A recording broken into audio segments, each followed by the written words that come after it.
Hello. So today in this video, I'm going to talk about how to go about, switching from one company to the other or switching from one career to other in quantitative finance risk management area. Many people have asked me this question. Many mid-career professionals have reached out to me regarding, they want to move from one place to the other, one company to the other, either one country to another country. They want to move from one type of work to the other type of work, and they're a bit confused about it. I've done that many times in my career, so I thought of sharing a video on that.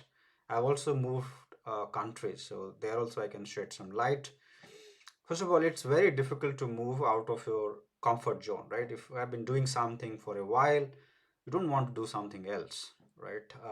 You may feel a bit bored, but you're also a bit skeptical about the work that you're going to be doing in your next place or next organization, right? So it may not be very comfortable moving out of the comfort zone, right? And that's with everyone. You are not alone, so don't feel bad about it if you feel that. I myself have felt that many times, and even though I get bored with something in about 2 3 years time, I still feel like I'm not simply not comfortable trying out something new.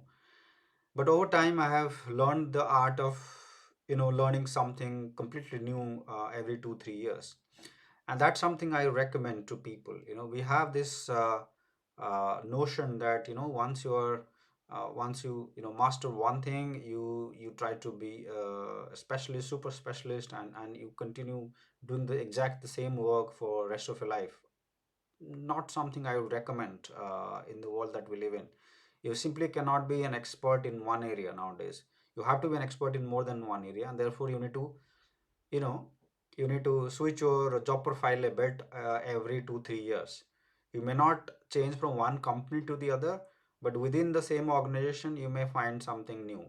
So that's something I would recommend to mid-career professionals as well, the ones who have like 5 to 10 years of experience. If you have done something already for 4 5 years, do something else. Learn something new. It may not be the more upcoming trendy area, but if it is something new for you, it's a really good addition to your CV. If you want to change countries, right, if you want to move out of your country, you want to explore a new country, and you want to find jobs, it's lot more difficult compared to when I moved out of India. It was a little bit, I would say, easier compared to what it is now for a variety of reasons. First of all, economic uncertainties. We are in a much worse situation compared to, let's say, 10 years back. Geopolitical situation is bad.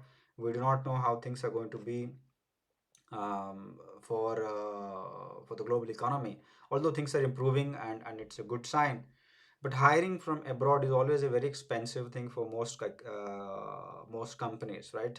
So getting a job directly in a foreign country is not always easy. It's not impossible, but it's a lot harder compared to, let's say, 6 7 years back or before COVID.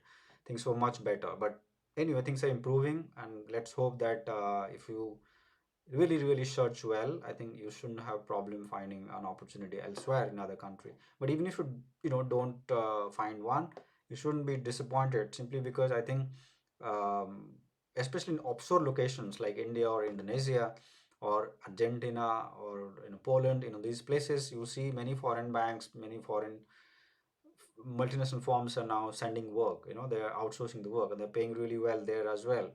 So it's not like 10 years back when there was only limited opportunities in these markets. So things have improved, leap and bounds over these last 10 years. So moving to a different country just for the quality of work is not a great reason nowadays, although there are other reasons. If you want to move for better opportunities and for more money, I think that's one way to do that is to switch your company, uh, go to a different country, go to a country where you get paid in pounds and dollars and euros, or in Middle Eastern countries where you're paid in dinar or whatever currency they have in their country. So if you really want to make a bit quick money, yeah, you can explore these countries as well. But even within the country, your own country wherein you're working, you can also, if you switch, you get a decent pay raise. That's one of the easiest way to increase your salary, although it's not always possible to switch like from one company to the other every 2 3 years. I think after a while you saturate, you you simply cannot find a better opportunity. But if you really try, I think you can indeed find opportunities. So yes, go for it. I think I think it's very important also not to have the baggage from the previous experience. Once you are comfortable with one type of work, you feel like, okay, the next work or the type of work that I'm going to do in the next organization is going to be more or less the same like that. It's not going to be there. You probably have to learn a number of things, and you will have to um, cope up with the new environment. For interviews, I would say just focus on your core strength, learn things which are important, learn things which are, or brush up the things which are more basics. If you cannot answer a question which is pretty basic, I think that's a bit embarrassing. But if it is more, specialized and very in a very tiny, small area, and you're unable to answer that question, it's an offbeat question. I think the interviewer will not mind much, right? Especially at mid senior level, I would say a lot of the questions are open-ended questions, so you will have opportunity to answer the way you want. But there are can also be close-ended questions, right? I have come across many of these interviews, right? Prepare for the interview very very well. Preparation, it's not that difficult. Just focus on your CV, and if you're writing something beyond your CV because you have learned something on your own, make sure that you have done a good preparation of that.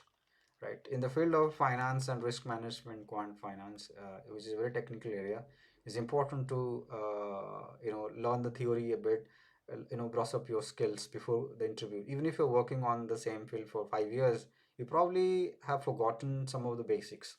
So good to revise those things before the interview, right? Good to have some mock interviews also with some people if that is what is what you like. So these things are the best practices.